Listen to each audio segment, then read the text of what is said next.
Hey, what's up, Roxstars? It's Rox with a little bit of talk about what's at the top of the blog, so let's get to it. Alright, you guys, first story up. We was just talking about these two last week. Rick Ross and Lyra Galore. If you haven't already heard, they have broken off the engagement. Not only have they broken off the engagement, but they are broken up totally. Okay, they say that she has moved out of his Evander Holyfield mansion. Even though she hasn't given back the ring, she will be giving it back to him. It's a law out here in Georgia that an engagement ring is considered a gift in lieu of a wedding. Now, if a wedding ain't coming in, damn it, you got to get up off the ring, okay? $350,000 engagement ring. It was a beautiful ring. Beautiful. I know it's going to hurt her heart to part with that ring, but yeah, they're saying that 39-year-old Rick Ross had a problem with 22-year-old Lyra Galore, and kind of looks like some old tweets had come back to haunt her. Evidently, first of all, you have to remember that Lyra is only 22 years old, which means that she was just in high school, 4 years ago, 5 years ago. And when she was in high school, and maybe a year or two after that, she would proclaim and profess her love for certain rappers, like many kids do. And I don't know if she's pointed out any other rappers, but she had tweeted both Wale saying that she wanted to marry him one day, that she loved Meek Mill and the fact that he is this Philly rapper that's done, yada, yada, yada. And she also said that she wanted to marry Rick Ross. So I'm not sure if we could say that this is just some teen infatuation and that her dream eventually came true, or did she set her sights on the crew and hit the jackpot with the leader of the crew, leader? Look, I don't know. It's unfortunate though, and it's proof to let you know that whatever you say in social media is there forever. Okay, what have I told you guys? That Twitter is what? The devil. We ain't gonna never forget that. Shit is never gone, and a lot of things that we say we have to be mindful of because it comes back. Now I know she probably never thought that she would be with him, or maybe she did. Like, she's a stripper and she's a pretty girl. I was looking back at some of her old pictures though. You can tell she's had a lot of work done. She doesn't look like how she looked when she was in high school. Yet and still, she's a pretty girl. She has a really nice shape. Maybe it was her mission to get with some sort of baller. I don't know what to make of this whole breakup. They're saying that that's the reason why that they broke up, because of the tweets that she had. But I don't know. I mean, the tweets have been around for some time now. I've seen, the Wale one I just recently saw, but I saw the one with Meek Mill in the picture of her when she was a stripper. And Meek Mill must have been there, she's all hugged up with him, he has his arms right. I don't know if that's the problem or what. I would imagine that most men don't want the woman that they're going to make their wife. Okay, they don't want to know that their friends fucked them as well. So, I don't know if that's the reason, if there's other reasons. She's saying that her heart is still with Rick Ross. Rick Ross has deleted all of her pictures off of his Instagram, I think, except for one. Maybe that one is gone by now. But yeah, they're saying that he's done. And you guys know from prior experience with Rick Ross, how he dropped Ming Lee like a fucking hot rock. He was so through. And then next thing you know, he was with Lyra. And now again, he's dropped her.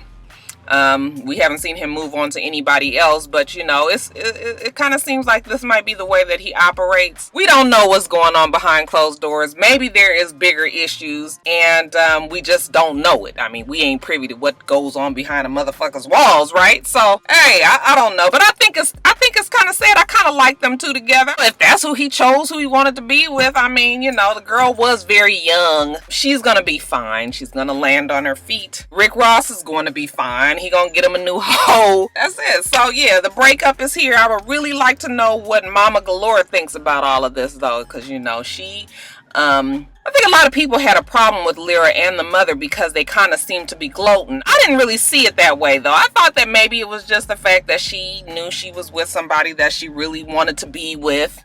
Again, I'm not going to say if it was or wasn't for money or whatever. I'm sure the glitz and the glamour of being in a relationship with a rap star has its benefits for sure. But, people had problems with the fact that they were just together. But the mom made it harder for her as well, because the mom would always go on and defend her and saying how she knew that Rick Ross was fucking around as long as he come home to her with the money and all of that. That shit didn't help the case none, you know. So now that this is here, it's kind of giving people the opportunity to be like, bitch, now what you got to say? So it's too bad. I hate to see, you know, when black love don't work out. What do I always tell you guys? I want a motherfucker to be in love. I hope that whatever happens with the two of these two, you know, everybody gets to move on, find the person that's for them. But yeah, you know, for anybody out there that was concerned, Rick Ross is single, so all the women out there who wanted to get up underneath the boss, these are yours.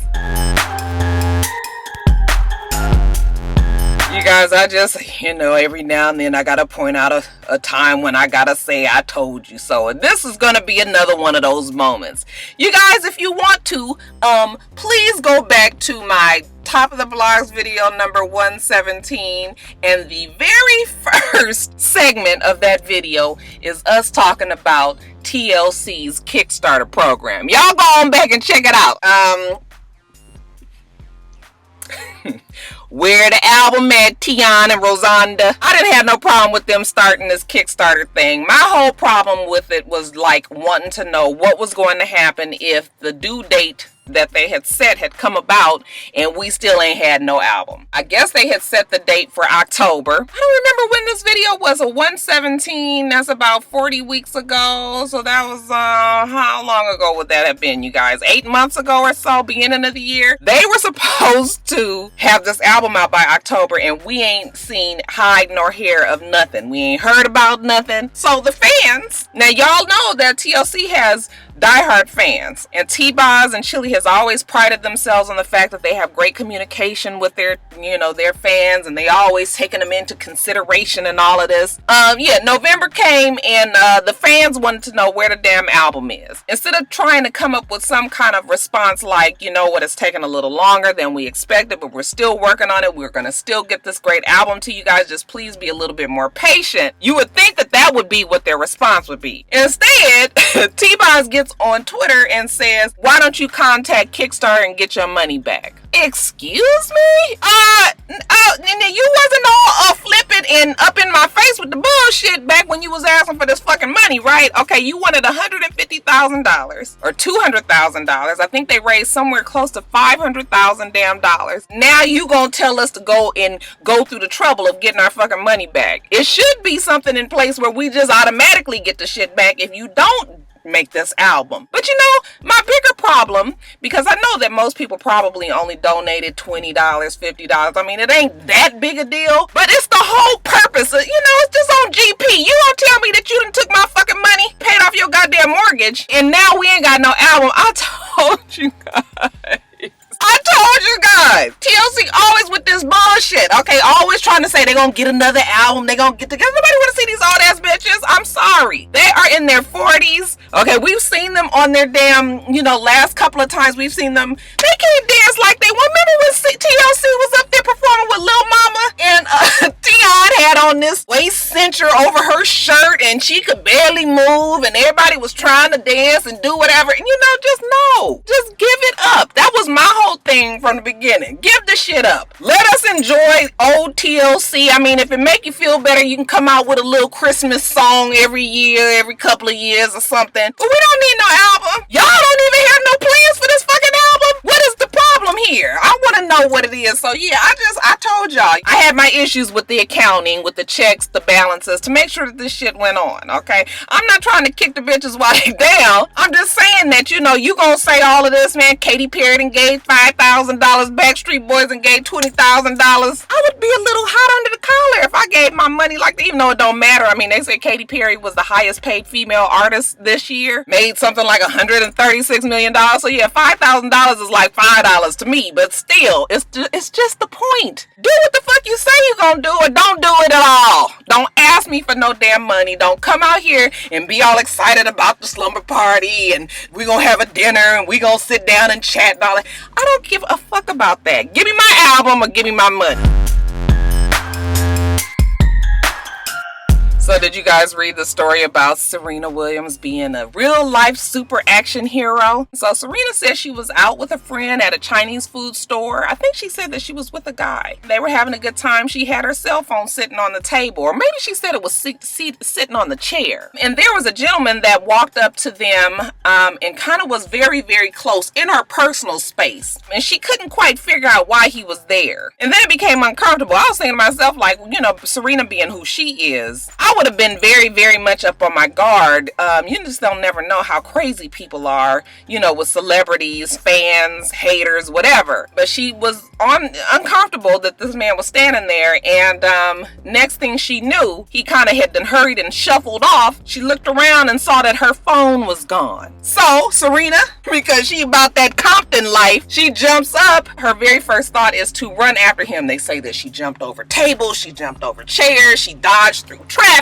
She did a tuck and roll, you know, she got up, she kept on going. She was doing the most, but she made it to Mr. Man, and she said, excuse me, I think that maybe you may have picked up my phone by mistake. Now, she knew that the nigga had been stole it. I think that this might be one of my white niggas, but I'm not sure. But he said, you know what? You're right. I don't know how that happened. Yes, I did accidentally pick up your phone. So she takes her phone from him, and when she goes back to the restaurant, everybody is very happy. They're clapping, they're cheering her on, and she is giving herself pounds. She's patting herself on the back. She's much dapping it up because, you know what, bitch? You can't get over on Serena. You ain't fixing to get this shit from me. Don't you know who I am? Okay? I'm this big tennis champion. I am strong. I'm fit. I can chase your ass down. Okay? So, yeah, let's just, you know what? It's a round of applause for Sister Serena. Girl, go on and do what you gotta do. Yes, yes. Now, we got that out the way. Let's talk about reality. That shit could have turned out so much worse than it did. That shit could have turned out so bad. Even though we as women, we want to take charge of our lives and be responsible and understand that we can take care of ourselves, even though she's supposedly eating with some dude. Okay, he called her when she got the phone back. She done did all this fucking running and jumping and tumbling and carrying on, and bruh man sitting at the table. Okay, so we need to have a discussion with you men, but that ain't the time right there.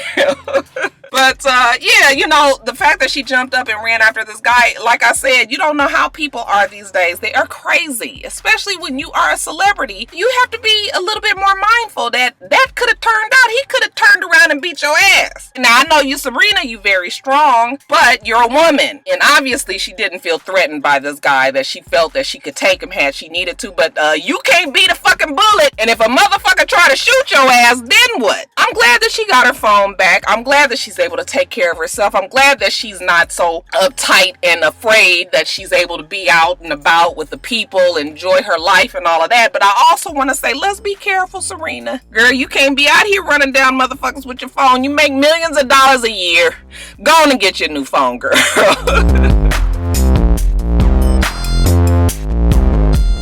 Child, first it was Matthew Knowles, and now we got Eddie Murphy giving bitches worms. Yes, you guys, Eddie Murphy. Well, how old is Eddie Murphy? Is he somewhere around 60 years old? Eddie Murphy is engaged, I believe. No, maybe he's not engaged. I think this is just his girlfriend. He is in a relationship with Paige Butcher. Okay, and they have been together since 2012. We didn't know about this relationship, okay? Eddie Murphy kept that shit very much under wraps. It's not that we checking for Eddie anyway, but we didn't even have this story right here. And I guess it's because, you know, Eddie's that last disaster with Mel B and Tracy, what's her name? Tracy Edmonds. Okay, he had all kind of shit with them. So I guess he was like, well, you know what? We gonna try the white bitch this time, and we gonna keep the shit real. I shouldn't say that, you guys. You white bitches, black bitches, we all good. Whoever you want to be with, okay? So anyway, Eddie Murphy has deposited a little larva into Paige. This will be his 9th child. Eddie Murphy has 2 grown kids. I think they're like 27 and 26 years old, something like that. Before he got married to Nicole, he has 5 kids with Nicole, and I think that oldest one is somewhere around 24, 25, all the way down to somewhere around 13, 14, 15, somewhere in there. He's got the, what he would like to forget about, the baby with Mel B, the one that he, refuses to even have any contact with, but the motherfucker is still paying. Mel got that nigga on papers, I know him. He got the baby with her, and then now this will be his 9th child. So yeah, you guys, congratulations are in order. Men can have babies until they're 100 years old. As long as they're able to get the sperm out, they can do it. And evidently this Paige chick is pretty young. I don't know who she is. She's a European actress or model or a singer. I don't know who she is, y'all. All I know is she is pregnant by Eddie Murphy. Congratulations to the two of you. People will be happy to hear that KMichelle's decided that she wants to get her butt implants removed. She's been talking about it on and off over the last couple of years. I've heard her say that, it's time for her to change that up. She sat down with B. Scott in a little short interview that's on the internet, and she just talked about how she's when she got it, she wanted it. She don't want it anymore. She says that she is tired of, her butt being... Look, this is what it is. She's tired of being objectified. When it's a person that has a talent the way that she has, you don't want to be known as, the person with the big ass. If I say KMichelle, they say, oh, that girl with the big ass. No, you want them to say, oh, the girl that sings. But when you're already known as the ass, when the ass really starts to overshadow the shit that you're good at, the things that you want to be known for, and what you want to be taken seriously for, then it's time to make some changes. She says that, now when she goes to business meetings, men look at her ass as just that attention grabbing, which it is. Every time you see her, that's the first thing that you see. She said that it's just time to kind of bring it back down so that when she is in these meetings or when she's really trying to be taken seriously, that will be something of the past. This ass. Okay, the ass is past. So good for her. Look, I like KMichelle. I had to stop following her because KMichelle has a whole lot going on, but I still want good things for KMichelle because I think that she deserves it. And I'm glad that she's decided to do this with this ass. I'm not saying that it got to be flat and,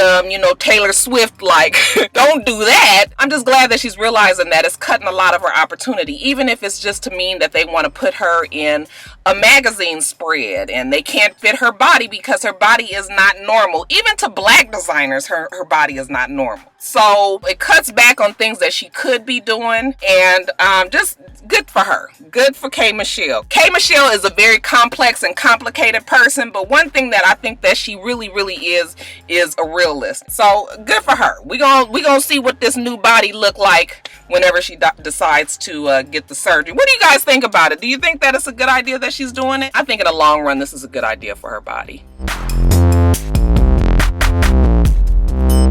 So the other day I was scrolling through Instagram and I came across Sweet Addictions TV's Instagram where she had a post up of the game having an interview with Sway. He is talking about his new album, The Documentary 2.5. He's talking about his life as a rapper, his family, his kids. He's also talking about his relationship with Dr. Dre and how Dr. Dre has been such a wonderful person to him, a mentor, someone that he can talk to all the time. There was a clip where he says he's just good. You can talk to him about music, you can talk to him about the album, you can talk to him about real life, you can talk to him about being married and gay. It's just a lot of things that you can talk to him that he's there for. Okay, now did you hear what I said? Okay, the nigga said married and gay. At least that's what it sounded like on Candy's Instagram. So I was just like, why the fuck would he say something like that? Especially with the rumors that have always been swirling about Dr. Dre and the fact that he's gay, bisexual at least. I mean, plenty of people have said it. From back in his Wrecking Crew days up until, him kind of just disappearing off of the scene. Yeah, there's always been talk about him being gay. So it's just like, now,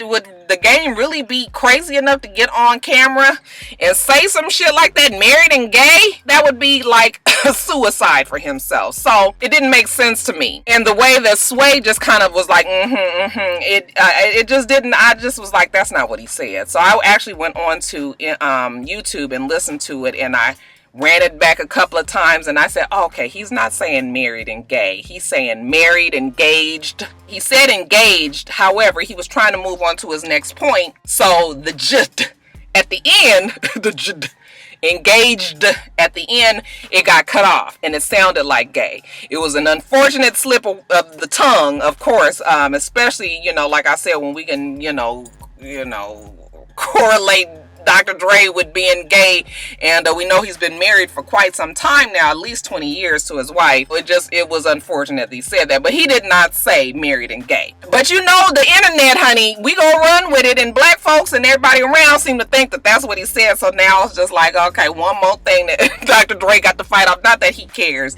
Dr. Dre is so fucking paid. Dr. Dre, can you fix my damn son's beats? Okay, the motherfuckers just broke and snapped. Now they telling me that they gotta be warranted. I'm just like, we just got these damn things. We didn't warranty them. Who warranties the fucking shit? $300 damn for some motherfuckers to just break one day. I'm so annoyed. I'm gonna go to the Apple store today and see if I can get them to do something about it. But anyway, I digress. You know, I hate talking about the game. He's such a fucking attention whore to the 200th degree. He is the thirstiest of the thirsty. He just loves the attention. He wants to argue with everybody that talks about him. He's just a whole lot. And it's hard for me because I remember the old game before he became this rapper, when he was on Change Your Heart and he had the flat top and it was blonde and curly and he had his little dangly earrings and he was a dancer. His pictures going around of him doing the splits or some shit, and him and his mama, you know, at the clubs dancing and shit. So it's hard to, you know, when I think of the game, and now I think of this game today, you know, he's the, like I said, the hardcore rapper. He's a Pyru blood. Okay, he's all Compton. He's all LA. You know, it's just like, to me, it's an act. It's a facade. People buy it because he's a really good looking guy. I could do without all the tattoos. He fucked up his face with all them tattoos, but still, even then, he's a good looking guy. I won't deny that. But if you guys have noticed, I really avoid talking about the game, you know, that much in my videos because I don't like him. His music is okay. His Documentary 2 album is pretty good. I've listened to it. I like a couple of the songs on there. But yeah, I can do without a fucking game, y'all. I really could. So that one was for whoever asked for it. Oh, and also, yes, I did see the damn dick pictures. If that wasn't trappy, you know, he kills me with this Fine Nigga Friday or whatever he does, and you know, now he posts a picture of him with the you know, the boxer briefs on with his big ass dick print right there, and I was just like, shit was kind of nice. But the point that I'm trying to make is, I'm just sick of the nigga always trying to be up somewhere showing his body off. But y'all, I did get a good little look-see at it, you guys. I actually appreciate an imprint more than I appreciate the actual dick pic. Like, dick pics don't do nothing for me. There was all this question about whether or not the dick print was, imprint was real, because we've had pictures of him in shorts before and we ain't never saw it. And I was just like, well, maybe it was hard. Like, maybe he had it sticking out. But y'all, look, y'all ain't gonna never make me forget about that damn, that fortunate sighting of Nas when he was on the stage and the light kept showing between his legs. Remember that, you guys? And that shit wasn't hard. It was just dangling and it was real noise. Oh my God, it was nice. So, you know, yeah, dicks look good when they hard and they in the damn underwear pushed over to the side and everything. Ain't no telling what the shit look like when it's soft, but you know, yeah, okay. I saw the dick, it was nice. Still don't like the game. No. And then in a quick little follow-up to, I guess, the story I did last week. Was that last week or the week before last about Master P? So I told you guys that Master P and Sonya are in this horrible divorce battle, child support battle, property battle. There's a whole bunch going on there. Okay, they done ousted her out of the company, No Limit Records, created something else. Okay, that she can't get a hold to the money from there. She's suing the son now. It is just one hot mess. Of course, they're saying that she has a drug problem, which you know, if that's what it is, that's what it is. I'm still saying that there has to be something in place where even if this woman has a drug problem, that she still has her money. Even if somebody else is in charge of it, the court chooses, that has her best interests at heart. However, her money is her money, and she's entitled to it if she was a part of the creation of that label. Well, they have gone to court, And the judge has decided that Master P has to pay Sonia Miller $27,000 a month. He has to pay her lawyer fees of $200,000, which I was telling you guys I was worried that she was going to have a hard time defending herself because she probably couldn't afford it if she didn't have access to any money. But the judge took care of that. He's got to pay her $200,000 lawyer fees. And she also has the Calabasas home. You guys, I used to work in Calabasas. Actually, I used to work in Westlake, in Westlake Village out in the valley when I lived in LA, and beautiful. I can just imagine what that house looks like. So yeah, you know, Sonia Miller, she did come up. Now the shit is temporary. I think they also, she has said he has to pay child support, $20,000 child support. Don't quote me on the money, but he does have to pay child support too. $27,000 was spousal. Yeah, she came up, y'all. She came up. It is temporary though. So I'ma hope that, you know, Sonia in the drug haze, whatever the fuck is going on in her brain, that she got some sense enough to put some shit to the side, because it's probably going to change. But until it does, bitch, get your money how you live, okay? Put that shit away. Save it for a rainy day, because trust me, I think a rainy day is coming. I think the judge just needs some time to, you know, get everything situated. But I think that's fair enough. Master P has the money. I'm just really gonna hope that this lady don't fuck it off and that she does what she needs to do, even if it is getting herself some help. But yeah, so that's it. Master P, $27,000 child support, $200,000 lawyer fee, and she gets the Calabasas home. And lastly, you guys, I watched the interview with Rachel Dolezal. Did you guys know it was Rachel Dolezal? All this time we've been calling her Dolezal, and now we find out it's Dolezal. We know that motherfucker ain't black if you got a Zhal on. Anyway, she was on The Real the other day. Hats off to Rachel. That had to be a hard panel to be on, okay? She sat her ass down in the middle of them girls. They shot the questions to her for sure. It was very, very obvious that Lonnie was angry with Rachel, and she did not hold back. She was asking her questions. Look, I'm not even going to go over the whole interview because I'm sure you guys can imagine. The girl will never admit she identifies as black. She danced around a lot of the questions when they asked her, like, if you are going to check a box, what do you check? Are you black? Are you white? Are you Native American? She never would answer that. She always says that she identifies... Whatever. Okay, the shit is so fucking late anyway. Who cares now? Okay, the gig is up. We all know the bitch is white. Even if she wants to identify with being black, fine, let her identify with being black, because we all know what it is now. Okay, so it's just a wrap on that. I don't even care anymore. She's not going to let anybody change her, because this is what she has set up herself as. She identifies herself as black. If you want to get her to admit that, yeah, I really am white, but I feel black, she's not going to say that. Okay, so it's nothing. It's over. It's a wrap. Okay, like I said, the gig is up. We all know what it is. If the bitch want to act like she black, then fine, child. As long as she ain't getting no money out of my pocket, then, hey, we ain't studying Rachel no more. All right, you guys, so that is it. Got to get off of here getting glossy. Gotta go pay a Georgia Power bill, y'all. The damn bills don't never stop, do they? Anyway, we do this every single week. Make sure that you rate, comment, and subscribe, and make sure you come back.